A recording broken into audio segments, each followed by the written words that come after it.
bring you Mr. Herbert Marshall in tonight's presentation of Suspense.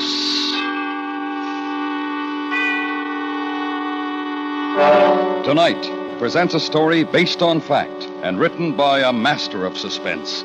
An adaptation of the 19th century Bourne murder case called The Dead Alive. The author, Wilkie Collins. Our star, Mr. Herbert Marshall.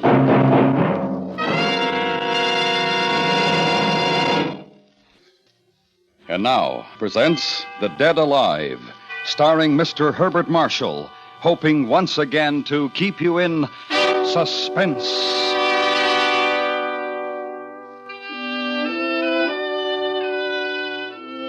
How did the doctor put it to me back there in London? Your disease, Mr. Lefranc, is overwork. Your cure is rest. Your alternative is death. Nice choice of words there, but not to be ignored. For any excitement stirred sudden, unbearable pains in my head. The trip was restful, though the prospect of visiting a country just 5 years beyond a civil war was a little disturbing. The long-standing invitation of my mother's distant relative appeared to hold a promise of friendship and hospitality. The very thing for a nerve-ridden English barrister. I boarded a railroad car at Boston, which deposited me at Morwick Station. The countryside viewed from the station was as flat, as monotonous as any that the earth can show. If to be cured meant, in my case, to be dull, I picked the very place for the purpose. Mr. Philip Lefranc. Oh, yes, of course. You must be Cousin Silas. That's right. I didn't mean to startle you. No. I was fascinated by this very interesting countryside of yours. Let's start off on an honest footing. This view is uninspired, Philip. But it's good farmland. That's most important. Is this your luggage? No, just these bags. Here, I'll take the big one. That's all right. You'll carry the two small bags. Oh, but your hand, that bandage, it must be painful. It's just a scratch.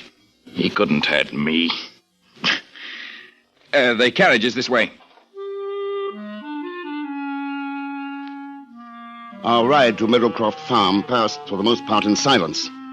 And silence seemed most appropriate as we drove through a grove of stunted, twisted trees. On the road ahead, a short, wiry little man walked towards the house. He glanced over his shoulder, then casually angled to let us pass. But something went wrong with our horse, for he swerved towards the man. Watch out! Hey! You nearly killed that man. Next time he'll move out of the way faster. But you led the horse directly at him. No matter. That man was John Jago, my overseer. Not a very nice man, Philip. Not nice at all. And why do you keep him? Unfortunately, Father left a controlling interest in this estate to my sister. And Letty feels that Jago can run things better than I can. That's still no reason. You might have killed the man. In which case, I would have given him the sort of burial I'd give my dog. Not my favorite dog, mind you.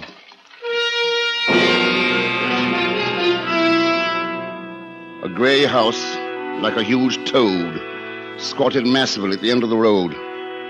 3 barking hounds chased our carriage up to the front porch. My cousin sent them scampering as we dismounted. A melancholy, middle-aged woman without visible attraction of any sort waited for us in the hallway. Cousin Philip, I trust the Lord sent you an easy voyage. A delightful voyage, Cousin Letty. It's very good of you to have me. Thank my father, rest his soul. We shall do our best to honor the invitation he extended to your branch of the family. Silas, did you pass Mr. Jago on your way up? Yes, I passed him. You might have been good enough to offer him a lift. I did, after a fashion. This way, Philip. I'll show you to your room. Supper is at 8, Cousin Philip. We start exactly on the hour. Silas left me in a clean, almost sterile room. To pass the time, I made a game of searching for some dust. It was depressing not to find any. I paced, I worried, read, and generally tried to keep the gloom of the house from sinking into my bones. It was useless. By 8 o'clock, I was morosely trying to decide whether to go down to dinner or to repack and leave. My stomach made the decision for me. I walked out of my room and into the loveliest creature I had ever seen. Oh. I'm sorry. Oh, no, my fault. I shouldn't run down hallways. Of course, you're Philip. Of course. But they told me nothing about you. Well, I don't think they're quite sure of how to classify me. I'm Naomi Colebrook. We'd better go downstairs. We'll miss dinner. Are you visiting too, Miss Colebrook? Oh, no, I've been here over 6 months now. I'm a vague sort of relative. Letty and Silas took me in after my parents passed away. Oh, that was very good of them. Yes, it was. But I am glad to have someone else here now. Is anything wrong? Well, there are tensions in this house. You may feel them. I already have. Something most unpleasant about it all. Oh, please don't let it drive you away. I have to talk to somebody. You see, Naomi, where are you? We're coming, Silas. We'll talk later.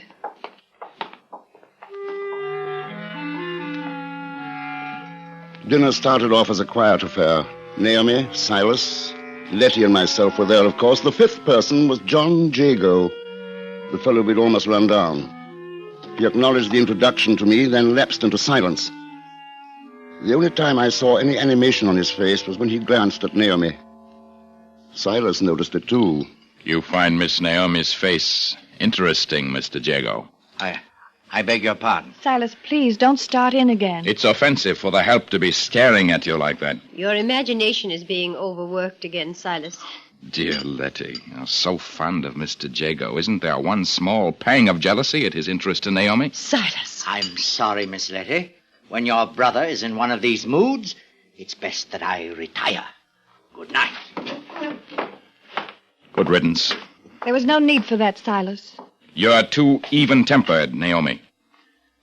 Let's put it to our guest here. Philip, what did you think of that surly fellow's behavior?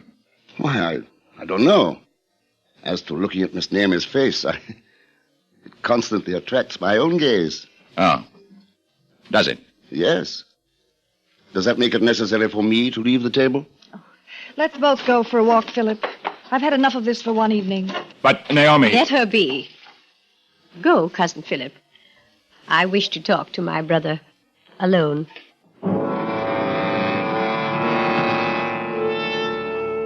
The danger signal in my head and those flashes of pain did not slacken until we, Naomi and I, were deep within the grove of trees that surrounded the house. The moon was full, its rays filtering through the dense overhead growth of twisted branches. We walked slowly towards a pale green glow that diffused the gray night ahead of us. What's wrong, Philip? Your face is... I suppose it's party. Pain. The doctor warned me to avoid excitement. Silas starts up with everyone. And he turns his anger upon poor Mr. Jago. Yes, they had a terrible fight the other day. Mr. Jago had to use a knife to defend himself. He won't bother me. I'm not too sure. He was furious with you at dinner. I refuse to allow anybody to interfere with the pleasure I take from your company. But, what's causing that green mist ahead? Oh, that's a natural lime kiln. They say it's been burning for centuries. There's a hypnotic quality about this green pit. I can't take my eyes from it. It terrifies me. I keep imagining what would happen if someone were to fall in there. Oh, they should put a fence about it. Philip. What? There, by the trees. Someone's watching us. Huh? Who's that? I hope I'm not intruding. What do you want, Mr. Jago? I don't wish to disturb you or this gentleman, but I must speak to you, Miss Naomi, in private. This is hardly the manner to approach, eavesdropping from behind a tree. Oh, no, sir. I've just been walking through this grove and came upon you, but I must talk to this lady. Won't it hold until tomorrow? It would be a great kindness on your part, a very great kindness if you'll let me speak before I rest tonight. Very well. We'll go back to the house. Not the house, miss. Why not? There are eyes and ears in the house, and footsteps so soft that no person can hear them.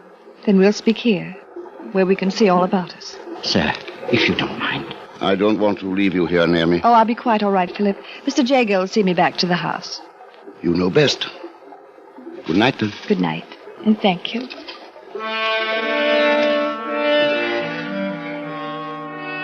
I slept but little that night. I wanted to leave. Get away from that wretched house. But the idea of leaving Naomi there all alone was unthinkable. With the dawn, I dressed and went down to the front porch. An angry sight met my eyes. Silas, holding his walking stick like a bludgeon and waving it at Jago, while the little overseer crouched before him like a snarling gamecock, the wicked blade of his knife flashing in the light. Stay back, I warn you. You warn me. I told you to stay away from her. She's not my style, Mr. Silas. You impudent beggar! Keep back! I've set my mark on you once. I may do it a second time. I'll crush your skull! Stop that! Here, Silas, give me that cane. Let me go! I said, give it to me. You meddling fool. He's gotten away. Just as well. He handled that knife with some knowledge. You wouldn't have fared well in that fight. You think not, do you, Cousin Philip? I have my stick now. If you must have it. Here. Thank you. Now, I'd like to walk through the grove, unless you have some objection. So you insist on following him? We will finish this now, Jago and I. And this is a warning to you, Cousin Philip. Leave Naomi alone, or you may have some of the same.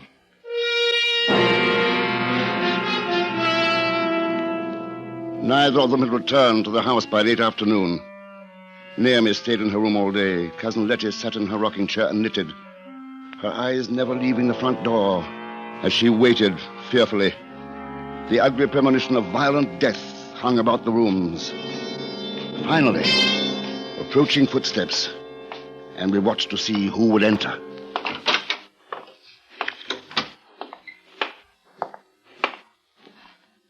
Silas, where is Mr. Jago? I believe we've seen the last of that one. Did you? You haven't brought your walking stick? No. But don't fear, Cousin Philip. I have another. Should you want to take a stroll through the grove?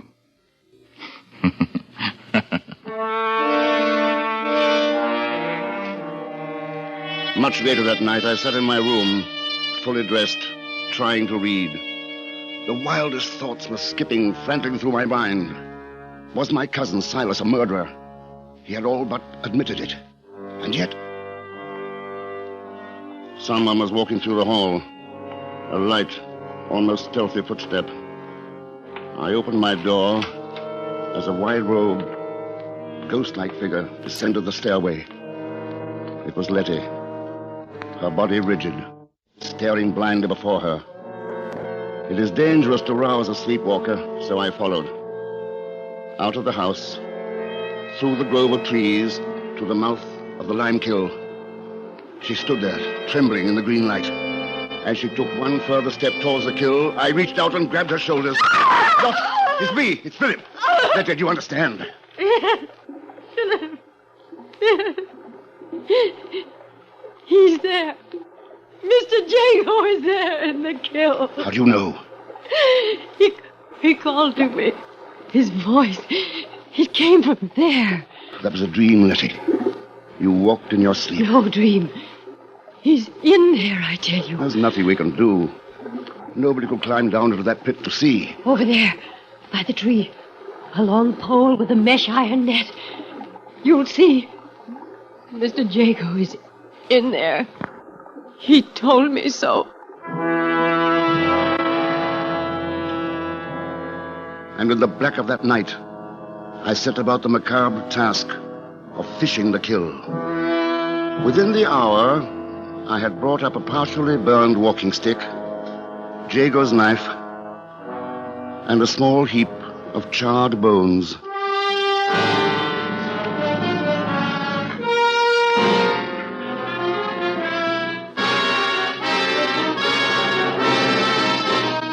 Is bringing you Mr. Herbert Marshall in Wilkie Collins' The Dead Alive. Tonight's presentation in radio's outstanding theater of thrills, Suspense.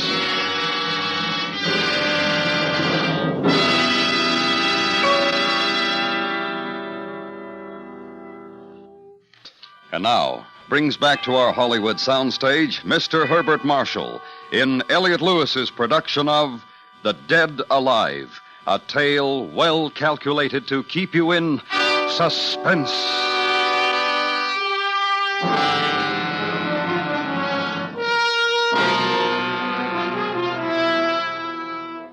On the parlor table were lying the walking stick, the knife, and the charred bones of John Jago. I'd roused Naomi and Silas, and now the four of us sat around the room, our eyes studiously avoiding the grisly pile before us. The light from the oil lamps failed to clear shadows from the dark corners of the parlor. And so we sat and waited for the silence to accuse. I didn't kill him. You have murder on your soul. Mr. Jago told me that, too. Oh, in your dream, I suppose. He never cared for you, Letty. Why do you carry on so about him? He was too shy to tell me. And now he never will. For you killed him. That is your stick, Silas. I stumbled near the kill. It fell in. And the knife and the bones, Silas. You killed him, Silas. And make the most of it. I'm going to bed. There's nothing more to be done tonight. We may as well all get some sleep. I don't think I'll ever sleep again. Or at least try, Naomi. Tomorrow we'll have to call in the magistrate. Aren't you coming, Letty? Oh, I'll stay here. With Mr. Jago. Letty, please. No. Leave her, Naomi. Come. Oh, Philip, why did it happen? You probably know best of all. I know nothing. No? What did Jago say to you the other night in the garden? The police will want to know. We'd been talking. I don't recall about what. Suddenly, he seemed to go mad. Mad? In what way? He fell on his knees. He kissed my gown, my hand. He cried that he was in love with me. Poor fellow. I imagine you told him it was impossible. He wanted me to marry him. Of course it was impossible. Silas must have found it out. That could explain the why of this murder. Well, I can't stay here anymore. Nor can I. Tomorrow we'll move into town until the police clear us. And then... What then, Philip? Oh. Good Lord, what's that? Oh, don't leave me. Well, it's too late to catch whoever that was. Someone overheard us. Yes, someone. Here, get into your room, bolt your door, and don't open it for anyone. You hear? Philip, I'm so afraid. Truthfully, darling, so am I.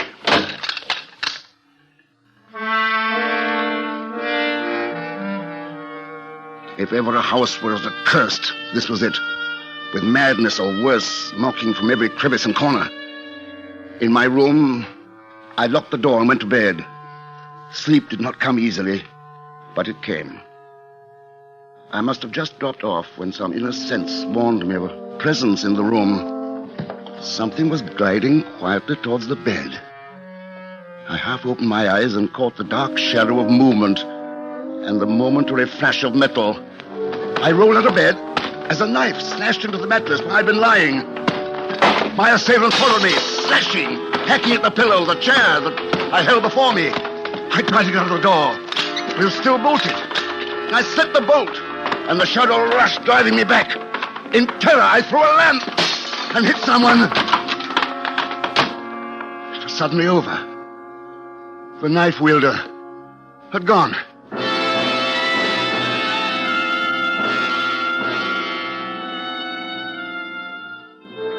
I fired a lamp, then stood, staring at the butcher knife that lay on the floor. My being revolted in fear and anger. I was sick. Sick of this house, of my cousins, sick of waiting to be struck down in the dark. Get up, Silas. Who's there? Stop pretending you're asleep. Philip, the devil's the matter with you? Naomi wouldn't have had you under any circumstances.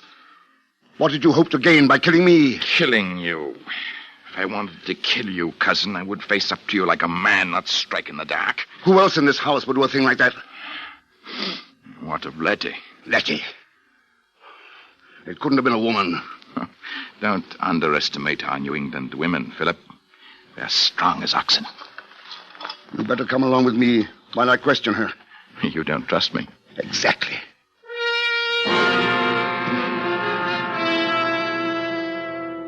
Letty was still in the parlor, staring at the bones of her dead lover, sitting stoically in her chair. Something had changed her, though. There was an ecstatic look about her, and for the moment her face was almost pretty. Letty, someone just tried to kill me. I know. How do you know? Mr. Jago told me you were going to die. She won't grasp the fact that John is dead. Oh, yes, I know he's dead. But now he's closer to me than ever. He comes to see me and talk to me. Did you go upstairs, Letty, to my room with a knife? Mr. Jago told me I was pretty. I asked him if I was, and he told me. He's dead now, but he's with me all the time. Well, Philip, are you still quite positive it was I? Naomi!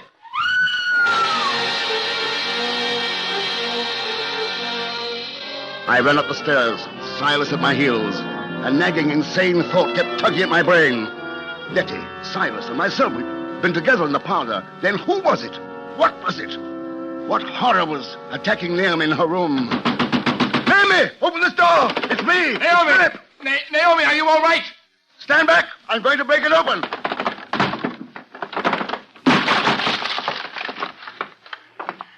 She's not here. The window's been smashed. There's nobody in the yard. Look, over through the grove, the branches swaying. Something's moving through there. That one again! But who? Or what? Silas, can your dogs track? Of course, they're hunting dogs. Bring them around and put them on the scent. Whatever that thing is, it has Naomi.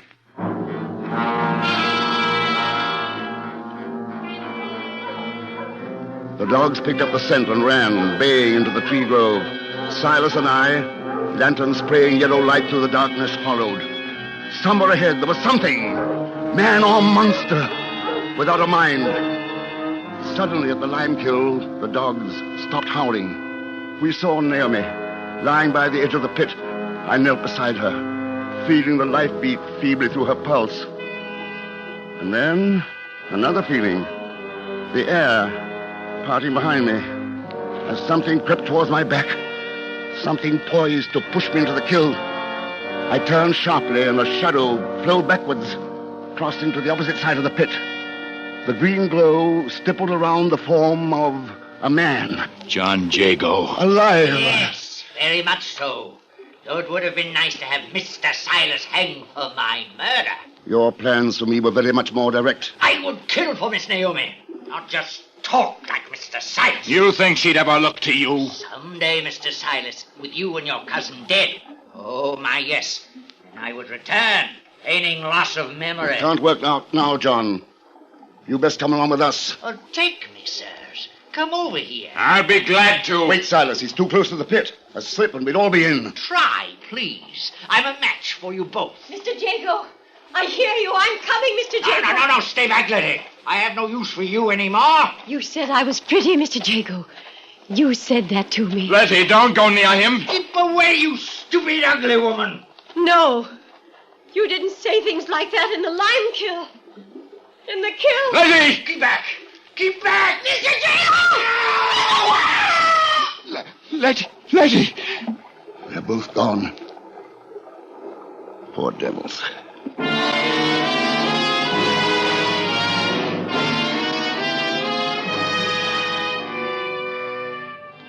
It was the next day, in the carriage, riding back to town, Naomi beside me.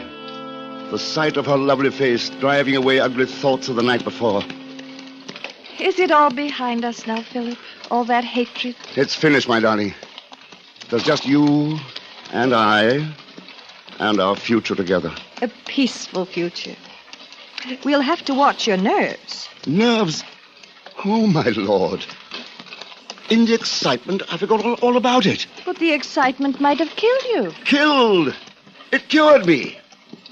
That doctor was wrong. My life was too dull. Then excitement is what you need. Yes. I've been thinking about our honeymoon. There's a wonderful old castle on the Rhine. They say it's haunted.